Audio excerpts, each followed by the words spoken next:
মুহি হৈ আছে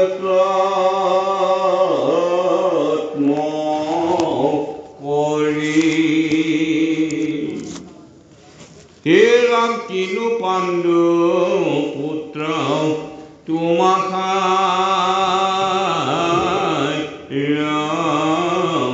মহাভাগ ও পাইলা গৃহতে হেন ঈশ্বৰ লাগ পাঞ্চা দুট কৰা কটু সাৰথি ৰথৰ মন্ত্ৰী হৈয়া বুজন্ত ও সামান্য যেন নৰ আইৰাম আহানে চৰণে আবে স্থিত কৰি স্থিৰ অকৰা প্ৰতিপালন প্ৰজা ঐ ৰাজা যুধিষ্ঠিৰ। জয় কৃষ্ণ জয় কৃষ্ণ। এই গুৰু শাস্ত্ৰ বিগত পাঠত কৃষ্ণই যুধিষ্ঠিৰক বুজাই বহাই ক'ব পৰা নাছিল, কাৰণ পাণ্ডৱৰ বিজয় হৈছিল কুৰুক্ষেত্ৰ মহাসমৰত। তাৰ পিছতেই সৰসাগৰা পৃথিৱীৰ ৰজা হিচাপে যুধিষ্ঠিৰে ৰাজপাটত নীতিগতভাৱে তেওঁ আৰোহণ কৰিছিল। আৰু ধৰ্ম প্ৰতিষ্ঠাৰ কাৰণে তেওঁ মন কাণ দিব লাগিছিল। কিন্তু ভগৱতে কি লীলা, যুধিষ্ঠিৰৰ মনত যি এটা অস্থিৰ ভাৱনা সোমোৱাই দিলে যে তেওঁ ধৰ্মপুত্ৰ হৈও বা ধৰ্মৰাজ হৈও নিজৰ ইষ্ট কুটুম্বক বধ কৰি 18 অক্ষৌহিণী সেনা বধ কৰাৰ চলেৰে কুৰুক্ষেত্ৰ মহাসমৰত তেওঁ জয়লাভ কৰি এতিয়া তেওঁ ৰাজভোগ কৰাৰ যিটো আনন্দ, সেই আনন্দ তেওঁ উপলব্ধি কৰিব পৰা নাই। তাৰ বিপৰীতে তেওঁ নিজকে অনুশোচনাতে দগ্ধ হৈ আছে যে মই কি কাম কৰিলোঁ, নিজৰ ইষ্টজনক বংশ ধ্বংস কৰি এতিয়া মই এই ৰাজপাটত উঠি কি সুখেৰে কি শান্তিৰে মই সুখ ভোগ কৰিম, এনেকুৱা ভাৱনাই তেওঁক অস্থিৰ কৰিছিল আৰু ৰাজকাৰ্যত তেওঁ কোনো কাৰণেৰে মন দিব পৰা নাছিল। তেতিয়া কৃষ্ণকে আদি কৰি ব্যাসকে আদি কৰি মহা ঋষি মুনিসকলে তেওঁক বুজাইছিল, কিন্তু কাৰো বুজাতে তেওঁ যেতিয়া মানি লোৱা নাছিল, তাৰপিছত কৃষ্ণই এটা লীলা কৰি ক'লে যে মোৰ কথাহে তুমি এতিয়া নামানা, কিন্তু মোৰ এজন প্ৰধান ভক্ত, সেই ভক্তজনক আজি মই জগতৰ আগত পৰিচয় কৰাই দিব লাগিব। ইমান দিনে শত্ৰু বুদ্ধিৰে আমি কেৱল লীলা কৰি আছিলোঁ, তেওঁ শত্ৰু পক্ষত, মই এতিয়া বিপৰীত পক্ষত, এইটো স্বৰূপে সকলোৱে দেখিছিল। কিন্তু তেওঁ যে মোৰ একান্ত ভক্ত হয় এই কথাটো বহুত দেখুৱাব লাগিব। আৰু তেওঁৰ মুখেৰে তুমি মোৰ বিষয়ে যদি কিবা জানা বুজা, তেওঁৰ মুখেৰে তোমাক বুজালে তুমি হয়তো বুজিবা। এনেকুৱা এটা ভাৱনা লৈ তেওঁ যুধিষ্ঠিৰক কৈছিল তোমাক বুজাই লাভ নাই, এতিয়া তোমাক নুবুজাওঁ, তুমি যি কয় কৰা, কিন্তু তুমি এটা কথা পাহৰিছা যে পিতামহ ভীষ্ম এতিয়া সৰসত্যাগ কৰি অকলশৰে কুৰুক্ষেত্ৰ ভূমিত ৰৈ আছে। গতিকে তেওঁৰ প্ৰতি তোমাৰ দায়িত্ব আছে নে ক'ব নোৱাৰি, কিন্তু মই তেওঁক এবাৰ লগ কৰিবলৈ যাম, তোমাক আৰু বুজাই লাভ নাই। এইবুলি ভীষ্মৰ কথা কোৱাৰ লগে লগে পাণ্ডৱ সমস্তে তেতিয়াহে যেন তেওঁলোকে সংগীত ঘূৰাই পাইছে আৰু কৃষ্ণক আগত লৈ কৃষ্ণৰ সাহসতে যেন ভীষ্মৰ আগত থিয় হ'বৰ কাৰণে তেওঁলোকেও কৃষ্ণৰ লগতে গুচি গ'ল। আৰু লগতে সসাগৰা পৃথিৱীৰ যিমানবিলাক ঋষি মুনি আছিল, কীৰ্তন আছিল, কৃষ্ণই যেতিয়া ভীষ্মৰ ওচৰলৈকে যোৱা বুলি গম পাই গৈছে, নিশ্চয় কিবা নহয় কিবা এটা মহৎ লীলা হ'ব আৰু কৃষ্ণৰ মৃত্যুধাৰী ভীষ্মৰ কিবা নহয় কিবা এটা সৌগতি হ'ব। গতিকে সেইখিনি চাবৰ কাৰণে সকলোৱে আহিল, দেৱতা সকলো আহিল, ঋষিমুনি সকলো আহিল, সমস্ত ভীষ্মৰ কাষত যেতিয়া তেওঁলোকে থিয় হৈ সমাজ পাতি সমস্তবিলাকে যেতিয়া অৱস্থান কৰিলে, ভীষ্মই সকলোকে আদৰ সন্মান কৰি তাৰ লগতে কৃষ্ণৰ দৰ্শনৰ যিটো তেওঁ মহা আনন্দ লাভ কৰিলে সেই আনন্দখনো প্ৰকাশ কৰিছে। আৰু শেষত গৈ দেখিছে যে কুন্তীকে আদি কৰি দ্ৰৌপদীকে আদি কৰি এই নাৰীসকল যুধিষ্ঠিৰ ভীমকে আদি কৰি পঞ্চ পাণ্ডৱৰ এই সমস্ত কেৱল বিষণ্ণভাৱে ৰৈ আছে, অপৰাধ ৰৈ আছে। এতিয়া প্ৰভু ভগৱন্তৰ যিটো ইচ্ছা, এই ইচ্ছাটোৰ কথাটো ভীষ্মই গম পাই গৈছে। আৰু এইকাৰণে প্ৰথমতে তেওঁ কৃষ্ণক নমস্কাৰ কৰাৰ পিছত কুন্তীৰ ফাললৈ চাই তেওঁ অনেক বুজনি দিছে। সেই বুজনিৰ পিছত এতিয়া পদত উল্লেখ কৰাৰ যিখিনি বিৱৰণ, সেই বিৱৰণ অনুসাৰে এতিয়া যুধিষ্ঠিৰক উপলক্ষ কৰি পঞ্চ পাণ্ডৱৰ উদ্দেশ্যে তেওঁ মহাজ্ঞান দিছে যে তোমালোকৰ লগত যিজন আছে সেইজনে হৈছে জগতৰ ঈশ্বৰ পৰমপুৰুষ ভগৱন্ত কালৰ কাল মহাকাল। আজি এইজনৰ কাৰণেই সমস্ত হৈছে। গতিকে এইজনক তোমালোকে এতিয়া চিনি পোৱা নাই, গতিকে এইজনৰ কাৰণতে আজি সমস্ত হৈছে। এইবুলি প্ৰথমতে যুধিষ্ঠিৰকে আদি কৰি সমস্তকে আঙুলি টুৱাই কৃষ্ণলৈ তেওঁ দেখুৱাই কৈছিল। গতিকে চিনাইলৈ লাগিলা ভীষ্মে মেলিয়া আঙুলি এহেঁতে ঈশ্বৰ কৃষ্ণ কালৰ আংকে ধৰি। এইজনেই কালৰ কাল মহাকাল, ইয়াকে কোৱা হয় কৃষ্ণ। এই কৃষ্ণ এটা সম্প্ৰতি তেওঁ দৈৱকীৰ পুত্ৰ হিচাপে পৰিচয় দি আছে। স্বৰূপদেৱৰ জন্ম লোৱাৰ কোনো কাৰণেই নাই। জন্ম নোলোৱাকেও তেওঁ যিখিনি কৰ্ম কৰিব পাৰে, কিন্তু তথাপি তেওঁ আজি জন্ম লৈ তেওঁ এতিয়া সম্প্ৰতি দৈৱকীৰ পুত্ৰ বুলি তেওঁ জগতক পৰিচয় দিছে। কিন্তু আচলতে তেওঁ সৃষ্টিকৰ্তা, পালনকৰ্তা আৰু সংহাৰকৰ্তা। এওঁই তেওঁ এই ৰূপত থাকিও তেওঁ সমস্তখিনি তেওঁ কৰিব পাৰে। কোটি কোটি ব্ৰহ্মাণ্ড এওঁই ৰক্ষা কৰি আছে, কাৰণ কোটি কোটি ব্ৰহ্মাণ্ডৰ সৃষ্টি তেওঁৰ গৰ্ভৰ পৰাই হৈছে। গতিকে এইজনে তোমালোকে চিনি লোৱা, মায়াই মোহিত কৰি সমস্ত জগতকে তেওঁ স্বপ্ন কৰি মনুষ্য লীলা কৰি আছে কেৱল।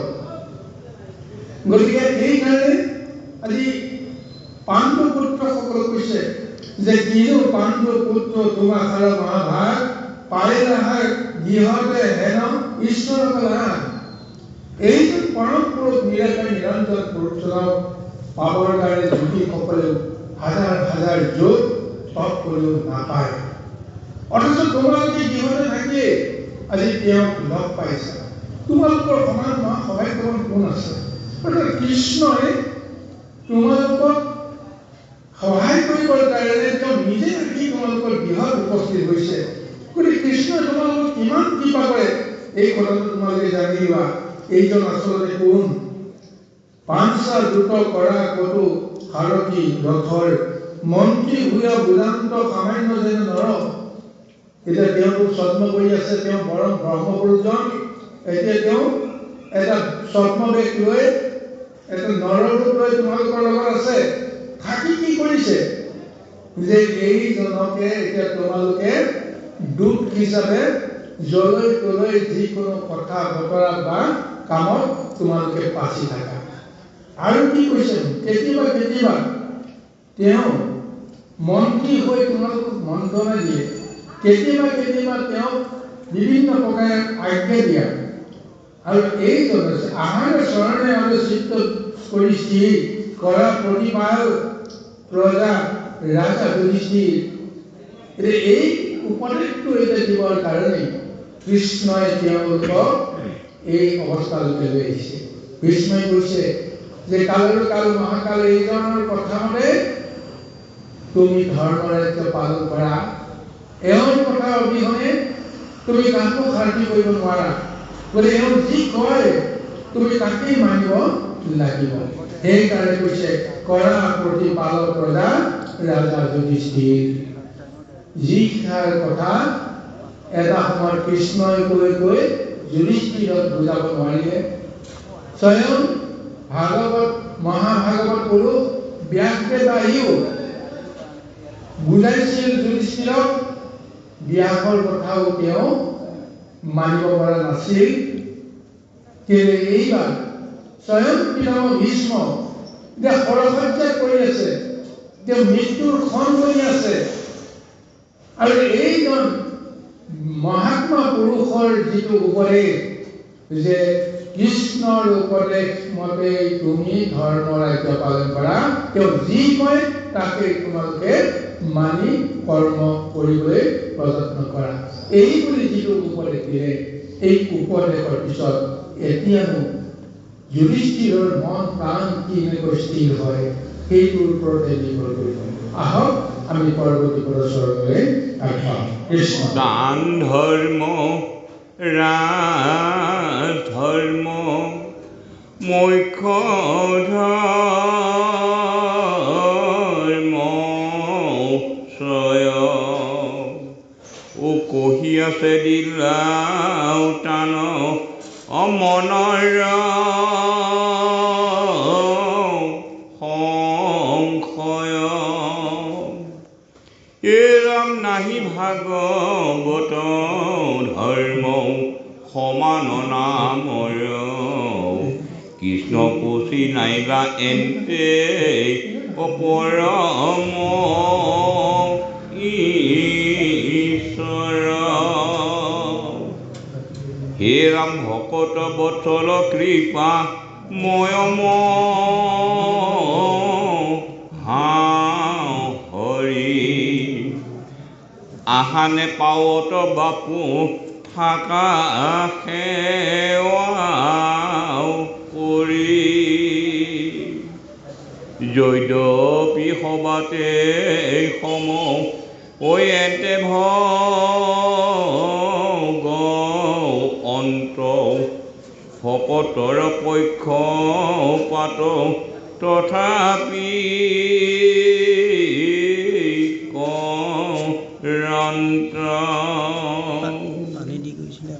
মই প্ৰাণ এৰো দেখা অহেন ময়ত আপুনি ভৈলন্ত আশী ঐ আগেও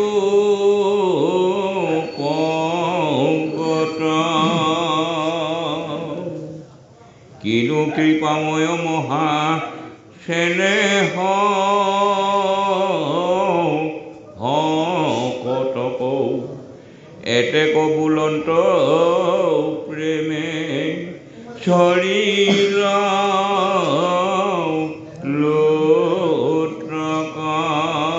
কৃষ্ণ।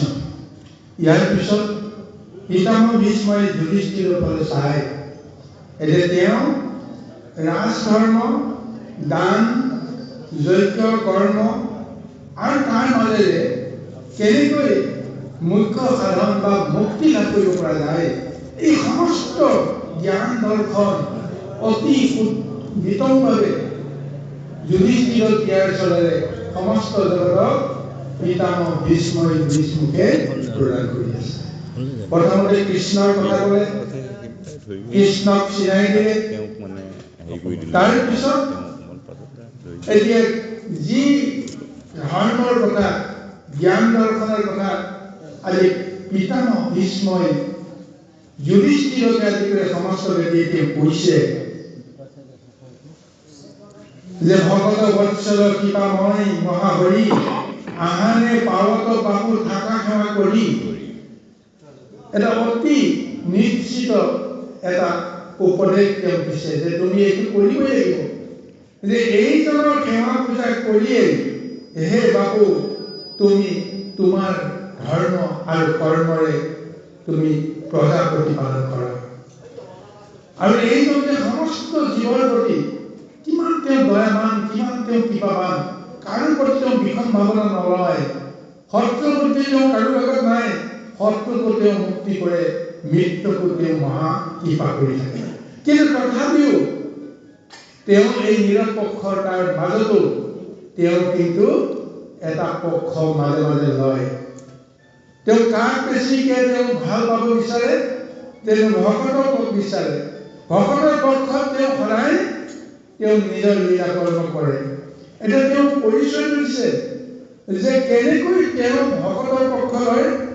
গতিকে শুনা, যে যদ্যপি সেৱাতে সম এন্তে ভগৱন্ত ভকতৰ পক্ষপাত তথাপি কৰন্ত মই প্ৰাণ এৰো দেখা হেন সময়ত আপুনি ভৈৰন্ত আঁকি আগে উপগত যে তেওঁ আজি মোক ভকত কৰি তেওঁ মোক চিনি লৈছে ভকত বুলি তেওঁ আনক চিনাই দিয়া আছে আৰু এই কাৰণে তেওঁ জানিছে যে মই এইখন সংসাৰত মই আৰু বেছিখন নাথাকিম মই সংসাৰৰ পৰা মই গুচি যাম মই যোৱাৰ সময়ত এইকাৰণে তেওঁ আহি মোক দেখা দিছে জীৱনৰ অন্তিম মুহূৰ্তত ভগৱন্তক যিজনে দৰ্শন কৰে সেইজনৰ মহা সৌভাগ্য যে তেওঁ সংসাৰৰ পৰা মুক্তি পাই যাব আৰু তেওঁ সংসাৰলৈ আৰু কেতিয়াও জন্মৰ যন্ত্ৰণালৈ আহিব লগা নহয় গতিকে তেওঁ আজি নিজে আজি মোৰ এই অন্তিমখনত দৰ্শন দিয়া মানে তেওঁ মোৰ প্ৰতি তেওঁ কিমান তেওঁ কৃপা কৰিছে গতিকে এই কৃপা সদায় তেওঁ ভক্ত কৰে যদি তুমি সেৱা কৰা যদি তুমি তেওঁৰ সমস্ত কথা তুমি মানিবলৈ যত্ন কৰা তেতিয়াহ'লে তুমিও সেই ভকতিৰ জৰিয়তে তেওঁৰ কৃপাত নিশ্চয় পাবা সেইকাৰণে কৈছে মই প্ৰাণ এৰো দেখা হেন সময়ত আপুনি ভৈৰন্ত আঁকি আগে উপগত যিজনক আমি নাম ল'বৰ কাৰণে অন্তিমখনত আমাৰ হয়তো তেওঁৰ কৃপাৰ অবিহনে আমাৰ ভাগ্য নাই জীৱনটোত যিমানেই ধৰ্ম কৰ্ম উচ্চাৰণ নকৰোঁ কিয় যিমানেই ঈশ্বৰৰ নাম লৈ নাথাকোঁ কিয় যদি কিবা এটা আমাৰ কৰ্মত থাকে জীৱনৰ অন্তিম মুহূৰ্তত আমি ঈশ্বৰৰ নাম ল'ব নোৱাৰোঁ জীৱনৰ অন্তিম মুহূৰ্তত কেতিয়াও আমি সাধু সন্তৰ দৰ্শন হ'ব নোৱাৰোঁ নাপাওঁ কিন্তু আজি এইজন কৃষ্ণ অহাৰ লগে লগে সমস্ত ঋষিগণ আহি গৈছে সমস্ত দেৱগণ আহি গৈছে সমস্ত ধৰ্মপ্ৰাণ লোকসকল আহি গৈছে গতিকে মোৰ মৃত্যুৰ সময়ত বা এই শেষ সময়ত আজি ঈশ্বৰ দৰ্শন হ'ল ভকত দৰ্শন হ'ল দেৱ দৰ্শন হ'ল আৰু নাম দৰ্শন হ'ল তেওঁৰ দৰ্শনৰ মাত্ৰেই তেওঁ নামৰ বাহিৰে আৰু মোৰ অন্তৰাত্মাত একো নাই গতিকে এইদৰে মোক আজি জীৱনৰ অন্তিমত তেওঁৰ নাম ল'বৰ কাৰণে তেওঁৰ ৰূপ দৰ্শন কৰিবৰ কাৰণে তেওঁৰ স্তুতি কৰিবৰ কাৰণে তেওঁ মোক কিমান কৃপা কৰিলে গতিকে এইজনক তোমালোকে চিনি পাবলৈ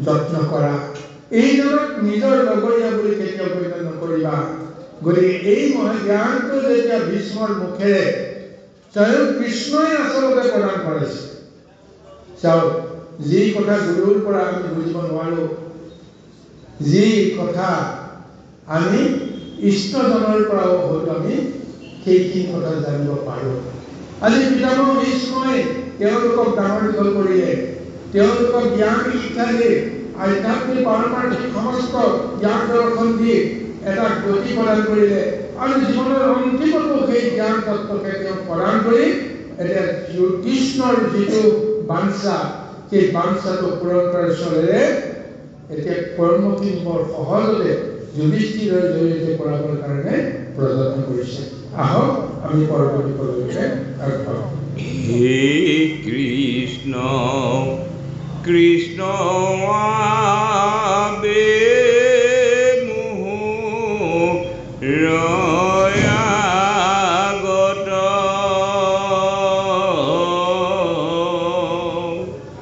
অজিতু চতুৰ্ভুজ ৰূপ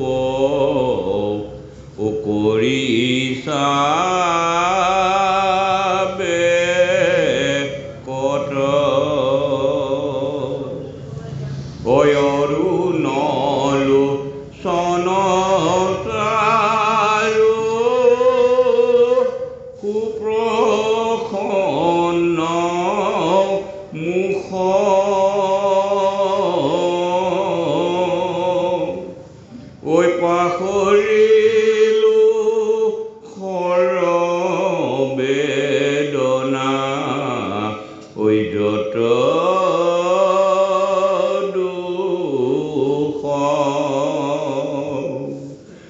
তুমি শেষু হৃদয়াত্মা প্ৰভু ভকতৰ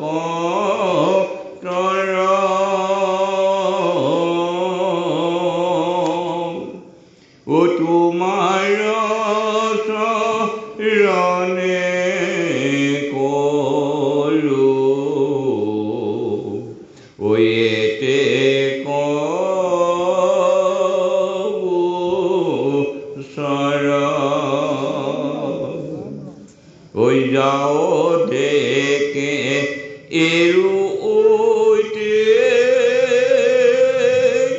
ইটো কলে বৰ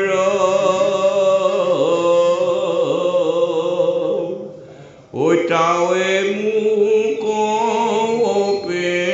অপেক্ষিয়া ঐ বাপ বৰা ধৰ ঐ এতে কবু লন্তে প্ৰেমে পিৰি লৈ ভীষ্মক ঐ ধাৰে বহি যায় দুই ঐ নেতৰ লুটক ঐ থাকিলন্ত তম্ভি ভীষ্মে কৃষ্ণক নিৰেখি ঐ কৃষ্ণ ভৈলাই আকুল ভৱ কতিতান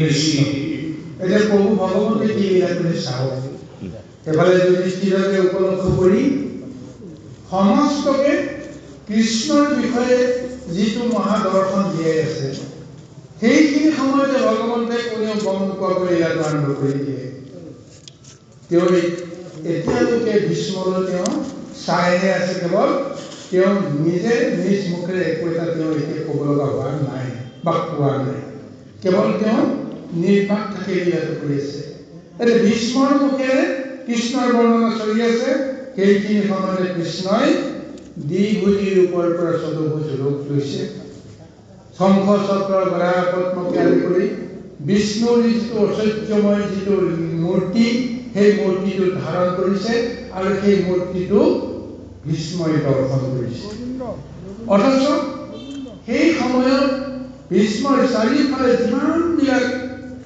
লোক আছিল ঋষি আছিল দেৱতা আছিল কোনেও কিন্তু সেই ৰূপটো দেখা নাই দেখিছে কেৱল ভীষ্মই আৰু সেইকাৰণে আজি তেওঁ মহাস্তুতি কৰিছে কৃষ্ণ ভাললৈ চাই তেওঁ যে হে কৃষ্ণ কৃষ্ণ ৰে মোহৰ আগত যিটো চতুৰ্ভুজৰ ৰূপত কৰিছা দেখত অৰুণ ৰুচল চাৰু সুপ্ৰসন্ন মুখ পাহৰিও কৰ বেদনা যত দুখ তেওঁ ব্যক্ত কৰি দিছে তুমি যি প্ৰসন্ন বদনৰ যিটো মহা চতুৰ্ভুজ মূৰ্তি ধাৰণ কৰি মোলৈ অতি প্ৰসন্নভাৱে মোক চাই আছা তোমাৰ এই ৰূপটো দৰ্শন হোৱাৰ লগে লগে পুলকিত হোৱাৰ লগে লগে শত সহস্ৰ সৰজীয়া ঘাট মই পাহৰি গলো এতিয়া মোৰ দুখ নাই বেদনা নাই মই যেন আনন্দিত হৈ গৈছো মই যেন পুলকিত হৈছো গতিকে সেইকাৰণে কৈছে তুমি কি শুইছ আত্মা প্ৰভু ভকতৰ তোমাৰ চৰণে গলো এতেকে গোচৰ হে প্ৰভু মই বুজিলো তুমি ভকতৰ কিমান সুহিত ভকতৰ তুমি আত্মা সেইকাৰণে মই তোমাক এটা মই প্ৰাৰ্থনা কৰোঁ মিনতি কৰোঁ এই সময়ত মই যেন তোমাৰ বাহিৰে মই কাকো নিবিচাৰোঁ তাৰ কাৰণে তুমি মোক কৃপা কৰিব লাগিব তোমাক যেন মই কেতিয়াও নাপাহৰোঁ কাৰণ পাহৰণ সোঁৱৰণ সমস্তবিলাক তোমাৰ ইচ্ছামতে হয় তুমি এই মুহূৰ্ততে মোক সমস্ত কথা পাহৰি দিব পাৰা গতিকে সেইকাৰণে মই তোমাৰ ওচৰত নিবেদন কৰিছোঁ মোৰ অন্তিম মুহূৰ্তলৈকে দেহ থকালৈকে তোমাৰ স্মৰণকে মই পাহৰিব নোৱাৰোঁ গতিকে তুমি মোক কৃপা কৰা আৰু যি মুহূৰ্তত মই এই দেহ এৰি সংসাৰৰ পৰা মই গুচি যাম গুচি গৈ মই য'ত প্ৰৱেশ কৰিম নিশ্চয় মই বৈকুণ্ঠলৈ প্ৰৱেশ কৰিম